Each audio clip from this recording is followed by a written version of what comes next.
Hello, my name is Kashawn Hopkins. I'm an instructional technology specialist from Oklahoma Public School Resource Center, and today I'm here to talk about Flipgrid. I'm also joined here with Kurt Bernhardt. He's our technology director. And if you want to reach either one of us, if you want to chat more about anything I'm talking about here, or really anything in any of our tech talks, or just anything about technology, we would love to hear from you. And you can access that through tech team at OPSRC. Oh, of course, let's do that later tonight. Cool. At techteam at opsrc.net. If you want access to these slides, which I highly recommend that you do, I have a couple of goodies to share in terms of links and just resources to help extend your learning. You can do it through these slides. Remember, this address is case sensitive, so you want access to that. That will be t.ly/6a lowercase a uppercase va. So if you do that, you should have access to these exact slides. There's also another place where you can get that, but I will share that at the end. So for those who are interested, Flipgrid is a video discussion platform, and I have a video example that I created from Flipgrid. I have it embedded in here, but I'm also going to take us directly to the website where you can see here. Let me just do a little bit of clicking here, and let's listen to this video. Hello, my name is Kashawn Hopkins. I'm an instructional technology specialist in OPSRC, and I'm here to show you what Flipgrid's all about. Flipgrid gives you editing features, like the timeline you see below. So you can record your screen like what I'm doing right now. There's a bunch of different recording options, like you can upload a clip, you can use your mic only, you could mirror your video, you could record your screen. Additionally, there are effects like adding filters, doing text, ink, and adding photos. There's tons of options here. I'm going to help you get started through flipgrid.com. All we have to do is log in. All right. Something I want to point out here is that on top of that, because this is a Flipgrid video, you automatically get closed captions, which you can see kind of at the bottom here. Additionally, there is an immersive reader, which I absolutely love. I'm going to click on it just real quick so you can see it. There we go. So nice immersion reader. You can click the play Hello, button. my name is Chris Hahn Hopkins. It'll spell it out. Now, it's not perfect. Like, I can't get my name. I got a real goofy spelling for it. But it tries to get it as best as you can, and it's pretty great. Particularly, and I just really wanted to highlight this feature. If you go up here to the top right-hand corner, click on Reading Preferences, you can get things like line focus. You get a picture dictionary in here. You can even translate this immersive reader into different languages. It is quite lovely. So it will take this text and you can either translate it by word. It gives a little bit of information there. You can even click the audio to hear. Technology. Tecnología. Or you could try to have it translate the whole document. So it's quite nice. It's not perfect, but I'm glad that this exists here. Okay. So what are we doing here in this particular tech talk? I'm going to do a little bit of introduction, which we just gotten through. I want to transition into doing a bit of theory, just kind of discussing what are we doing here? Why are we doing this? What's cool? What's so special about introducing this technology into this classroom? And then if you're convinced there, how do we do it? So I just wanted to kind of wrestle with those questions because I feel like it establishes the foundation of something that I think we should be actively thinking about whenever we introduce any piece of technology in our classroom. So we'll get into that. Next, I want to move in specifically about the tool. I'll showcase a couple of its features and just talk a little bit about it. After that, I do want to talk about a couple of tool applications, just give you a couple of suggestions and just give you an opportunity to really visualize what could this tool look like in your classroom? What are a couple of case uses here? So just kind of brainstorming on that. And then finally, wrap it up with a couple of resources here. I call them goodies. Just giving you a little something that if you've enjoyed these tech talks and you want to expand that in any way, I'm sharing some of that. Additionally, sharing some links to our evaluation at the very end and answering any questions you might have with the time remaining. So with that, let's get started. First of all, got to throw in my objective. I used to teach, so I always start with what am I trying to get people to get out of this? And it's simply, after this training, teachers will be able to integrate Flipgrid into their classroom to help students achieve their learning goals and acquire 21st century skills.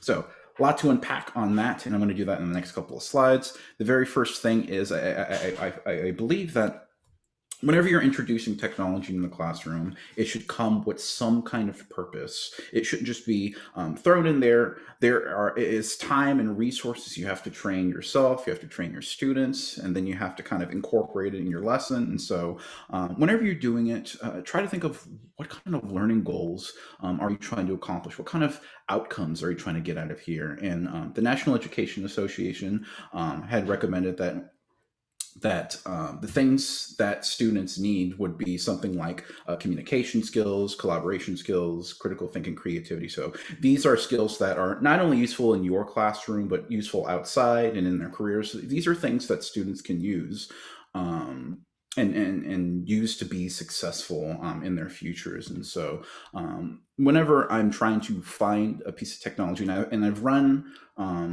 all the tools that I discuss in my tech talks through this test is, can this support any one of these 4 skills? Because I don't know exactly what you have in your classroom from subject to subject, but at the very least, these 4 things are going to be useful. So this is how I've selected these tools to see how useful they're going to be. Once I've kind of determined that, the next question you should probably ask yourself is, how do we integrate technology? How do we maximize how do we maximize our output given our input here? And so there's a lot of ways to answer that question. One of the ways that I would recommend is the SAMR model. I think it's easy to use and easy to understand. And so the way that this model works is that there are kind of effectively different tiers of how to use technology integration. So just to kind of quickly go through that, we have the substitution style activities where you use the technology to directly substitute something that you're already doing. The augmentation activity where you're using a function of the tool kind of acting as a substitute. So this is about a step up from the substitution. So these are ways that you can enhance your classroom. But if you want to transform your classroom, you could do a modification style activity, which is significantly redesigning a task, or the redefinition activity, which is being able to create an activity that wouldn't exist without the technology. So I will bring this up again a little bit later once we get to the application there. All right. Now that we have a little bit of theory here, just establishing that foundation, I'm going to get into what we're all here for, which is the tool itself, Flipgrid. So I just want to answer a couple of questions about that, which is, what is it? A definition I try to put in here is, it's an accessible video discussion platform that can be used to build a digital community.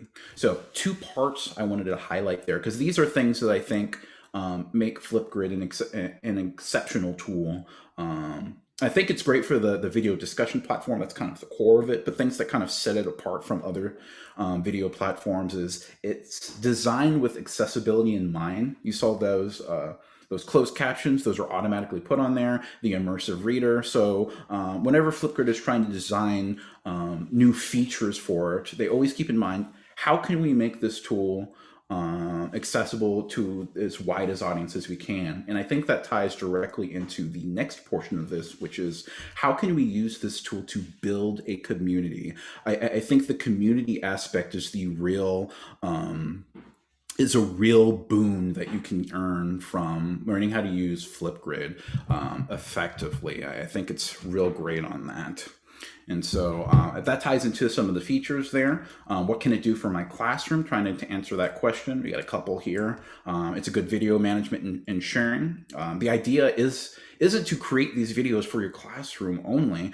It's sharing it out there, exposing the students out and getting the feedback, teaching them how to develop their voice and express their ideas and respond to feedback. So I think this is a great way of doing that. You get them involved with groups and topics. That's kind of the structure, and I'll go more into that a bit later. This plays really nice with Google Classroom. In fact, if you're already using right now, you can import your roster into it, making it really easy to use. Additionally, if you use Microsoft Teams, works well for that as well. And then I've already talked about the captions and the immersive reader. And then finally, a good question to ask too is, where do you access it? Very simply, you can get to it through Flipgrid And we're about to go to there in a minute. In fact, let me open up that window there. But very simply, I just want to add these steps because Flipgrid does a pretty good job at putting resources out there to make this as easy as possible to set up. So it's really only 3 steps here. First of all, step 1, you sign in. You can use a Google or Microsoft account if you already have that. Step 2, you can create a topic or a group. Either one is fine. I'll show you how to create a topic in a bit, but groups are pretty great too. And then finally, you just share out a link or code. Then people can start interacting with it. So let's walk through that process over here in Flipgrid. So this is flipgrid.com. It's the dashboard. I'm going to take a real quick swig of water here. Got to keep the wheels lubricated there. All right, so this is the front page here, and even the front page I think is worth exploring. Up at the tippy top of this page is a remote learning guide, which I think is really useful, especially in the time that we're in right now. Helps you get started in terms of educators. It gives you step-by-step there. And then it shows you the step-by-step for students and families, gives you tips on how to engage students and families. And it even shares that Flipgrid you can access through the App Store as well. And they have it translated in a bunch of language. So tons of resources right at the get-go.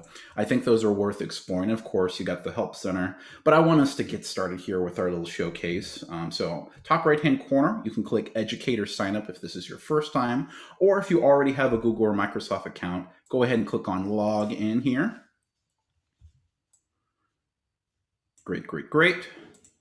I already have this. If you're a student, you can log in with the code on here. Since we are an educator, I'm going to just log in with my Google sign-in there. Here we go. So easy. It's preparing my Flipgrid experience now.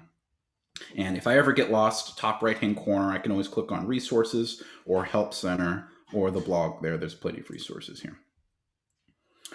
All right. Now I'm at kind of the discussion area. So this is where you can start creating your groups, your topics.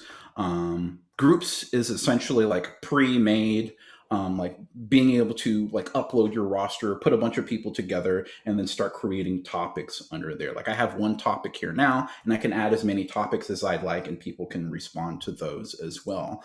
If you just kind of want a standalone piece where people just view and record videos, topic is a great way to start. And I highly recommend that you do that first, just to get you to kind of play a little bit with the features here. So that is where I'm going to start. I'm going to click that big old button on the right-hand corner that's blue that says Create a Topic and get started there. Here we go. Okay. So you only really need 3 things whenever you create a topic. You need your title, you need your prompt, and you need to set your permissions, like how people are going to access that topic. So I'm going to start with a good topic here. Introduce yourself. Yeah, which is, I mean, it's a simple topic, but it's so good because then you get to see how people express themselves, how they carry themselves. Even the very important part, especially to me, having people pronounce their name, something simple like that, because my name is spelled Kashhuan, and that is a nightmare for people to pronounce. And so just having a simple topic like that is really great. You start with a prompt, say, please introduce yourself and pronounce your name. Something like that. There's a few rich text editing options here, like bold, italicize, underline. You can insert a link. Very super simple, and you can have about 1,000 characters in here in the prompt. So just make it easy, easy to understand. They should be able to just look at it and go, okay, I know exactly what I need here. I'm going to scroll down. Something I do want to point out, these are optional options, but Flipgrid plays really nice with other tools. Like for example, if you want to record a video and have that as your prompt or have that as an example, you can add it in there. And all of these icons are different external tools that you can use to just enhance your Flipgrid. So I could add emojis in there. I can pull something from Google. I can throw in a Kahoot. People love that. Adobe Spark. So this plays really nice with a couple of different tools. I think this is worth exploring if you have an opportunity to do that. But I just want to go down to the third thing that you want to make sure that you do is permissions. So these are how people are going to access your topic. There are two ways on a standalone topic. There's through emails, or you could create usernames on there. If you're setting up a group, you also have a third option, which is import from Google roster on there. So probably the easiest way to do this is through student email. If your students already have access to that, you can do that. If they're a little younger and they don't have their own emails, that's fine. Usernames work really well as well. And you can do what I'm about to do in a minute on both options there. So I'm going to click on student email. And you could do one of two things here in this field below. You can either, one, type in every individual email address, that's fine. Or if you have a specific email domain for your school or your district, you can type that in as well. So I could either do Kashan.d.hopkins at gmail.com. I could either do that, or if I wanted to do all of, let's see, I want this topic to be accessed by anybody that's an OPSRC, I would type in at opsrc.net. And that will make this topic available only to anybody with that specific address at the end. So very useful there on those permissions. Now, let's say, for example, you want to set up a template. That way, instead of typing all of that out, or if you have a different domain, or if you have a bunch of students with like multiple domains, or you don't want it to be as open, you could use a template and upload a CSV file. So the way that works is I click on template, I download it, I open it up. It's an Excel sheet here. And then under the second, they give you two examples there, but under the first column, don't remove the first row, but you fill this first column with all of the emails there. That way, every time you create a topic, you can just upload it into here at this section, and it will do all the work for you. So quite nice. And you can do essentially the same thing with student usernames as well. Okay. Let's talk about the videos themselves. So this is the topic set up here. Remember, only three things: title, prompt, permissions, click. Oh, and then of course, click the button for create topic, which is at the bottom right-hand corner of my screen here. So let me click on that. Topic is ready. Now I share it out. It's that easy. So I can click copy here because email and usernames, you have to set that up initially. But from there, you can also always share a topic link out. We have the topic link here. Or you could share out through these common avenues. So like I said before, Flipgrid tries to play nice with these other tools. So you can either print out a QR code, share to the Google Classroom directly, have an embed code, use Microsoft Teams, Remind, Twitter. It's all there for you. However way that you want to share it out, there's so many different ways. So I'm going to click on all set here because I think I'm good.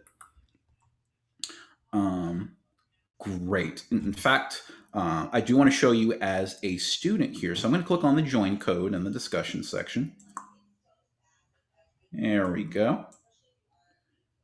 So if I'm a student and you've just shared that link with me, or I log in with my education account, I gotta log in here. There we go. Cool. So this is what the students are going to see when they come in here. I have the title, I have the prompt, I can see any responses down here, I can see other people's responses. So this is where you can start building the community here. But I'm going to click on the big old red button that says record a response. All right, it's asking me to use my microphone and camera, so I'm going to turn off my camera on Zoom. It gets real goofy if I try to use it in more than one place. So let's allow there. And then I see me. Hi, beautiful. How you doing? All right. So the way that Flipgrid works is essentially you're recording clips and you make small modifications, and then you have a bunch of clips in a timeline. So I'm going to record this clip real quick here. Let's go. I have my countdown. I'll introduce myself. Hello, my name is Kashan Hopkins. Hello, my name is Kashan Hopkins. A beautiful 5-second clip here. Hello. Let's do another one.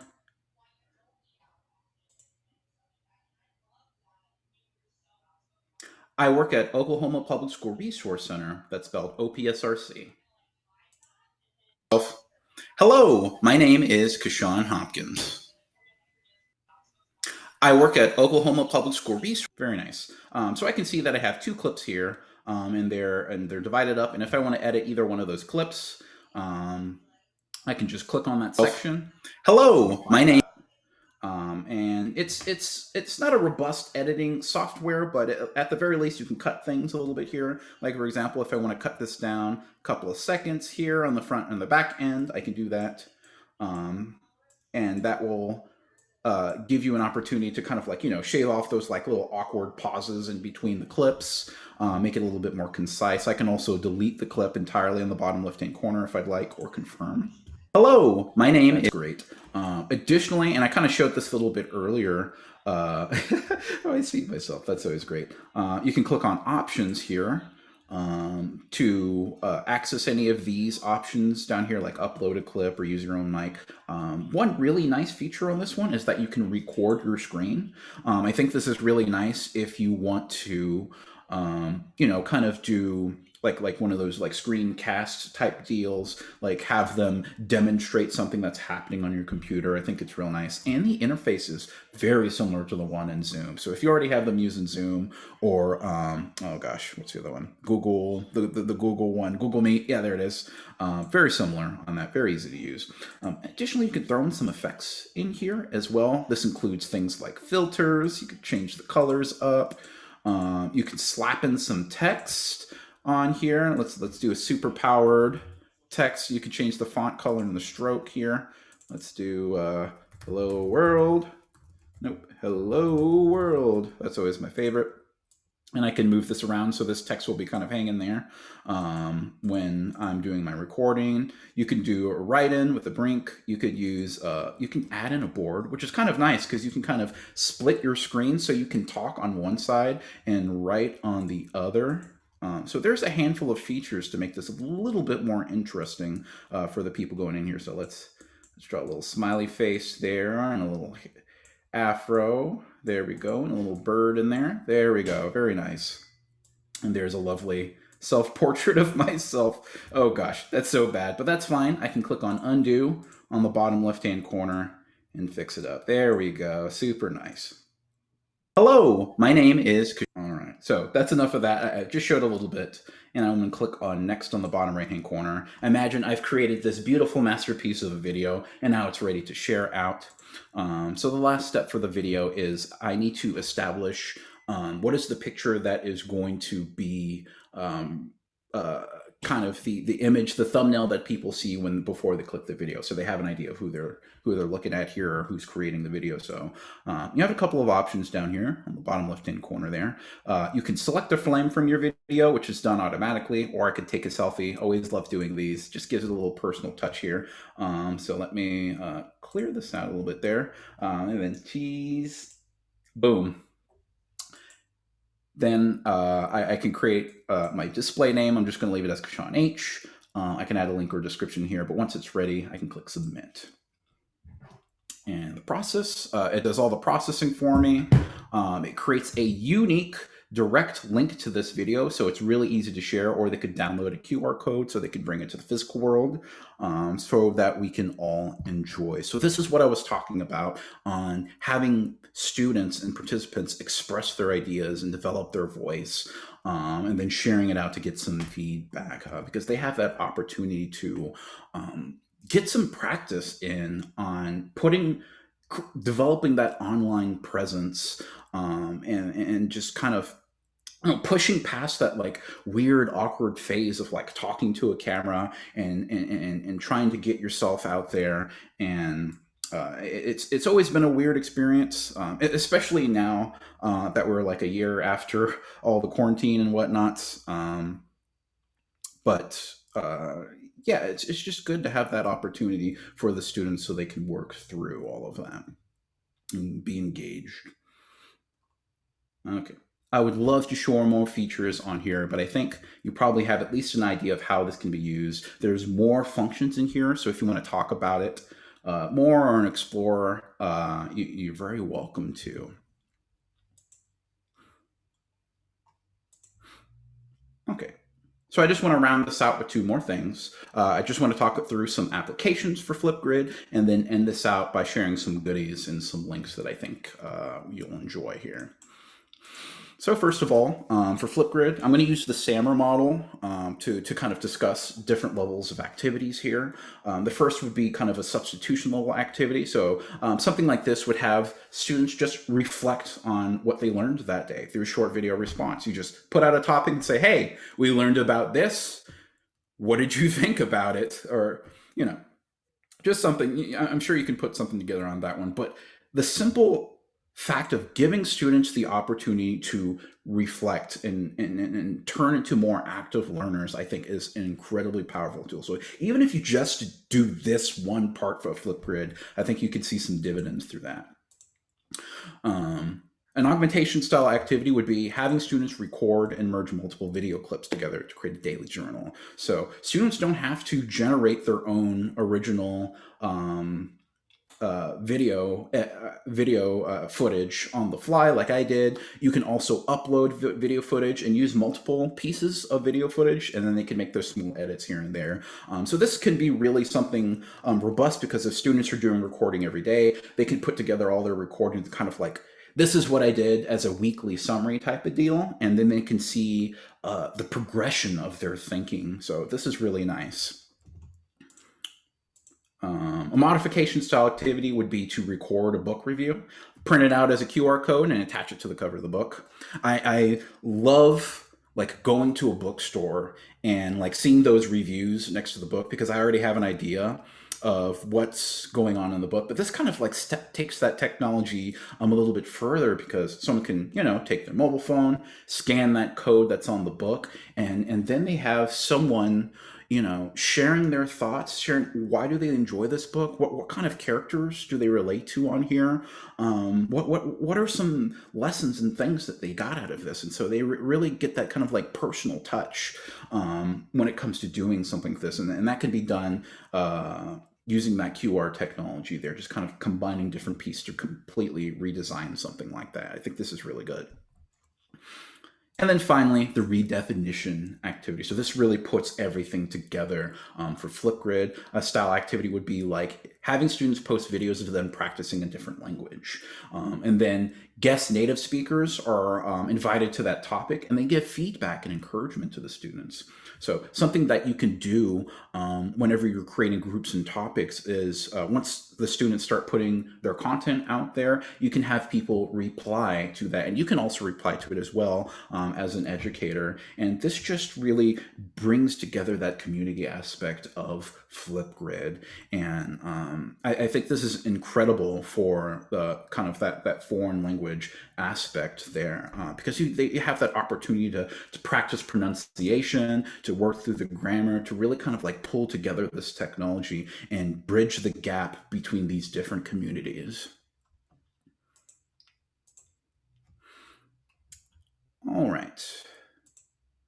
We're almost done here. If you've made it to this point, thank you so much for listening to me talk about these technology tools. I get so excited about them because I think about them being in the classroom and just kind of like really transforming what's happening in the classrooms, and just giving the students this opportunity that they wouldn't have had before. And so if you've really enjoyed what I've talked about here, I think you'll really enjoy these resources here. Like I said before, Flipgrid does an exceptionally good job putting out their own resources out there. In fact, it's the first thing that I put up there. I think other communities, he's done a good job as well. So I've added some of those resources down there just to generate some ideas of what that will look like into your classroom. So just give those a few clicks in there. I particularly love this one about the foreign language Flipgrid community. This is just a nice little PDF that's real easy to pick up, look at, and share, and just kind of build those communities. It's what the tool wants to do. Next, I have some links about the SAMR model, if that's something that you're interested in. So if Flipgrid's not your thing, that's fine. But if you're looking at other pieces of technology, I really do think it's a good idea to just think about how we're going about it, and are we being effective with these tools that we're trying to introduce in the classroom. So I think these resources are good for that, and they give real practical examples for it. All right. finally, I want to wrap this up. Once again, a huge thank you for you listening in. I really enjoy doing things like this, and I think it's real fantastic just having the opportunity to talk out to educators out there and just kind of help them out. Just a few last links here that I would love for you to take advantage of. The first of which is my evaluation on here. It's real short, I promise, and this will help our tech talks be even better than in the future. And so this is all case sensitive as well. So this is T.ly/GGZ capital K. It's just a little one pager. You click a couple of bubbles here. You fill in some short answer, and then boom, submit, and then it's all done. And it helps us out tremendously. And of course, if you've forgotten who it is, that's fine, but get to know us. We want to hear from you. So I've been Kashawn Hopkins. I'm also here with Kurt Bernhardt. Together we make the technology team. And so if you want to reach out to us, talk to us through techteam@opsrc.net. I also have the link to the slides here, just in case you didn't get it. And also a link that you should take advantage of is opsrc.net/techtalks. So this is where all of our Tech Talks registration forms live on here. We got our upcoming presentations, but additionally, and it's the thing that I really like about this page is the fact that we have all of our presentations from before. So if you want to learn about Adobe Spark, Google Slides, Book Creator, Seesaw, any of that, and there will be more in the future, I believe, you can have through here. Or if you see something on here and you're like, oh man, I love this tool, I would love to hear more about it or share more about it, we also have a little Google form over here that you can fill out, and that way we can get some of that community feedback and put that in for our Tech Talks in the future. So with that, thank you so much, ladies and gentlemen. Have a wonderful day.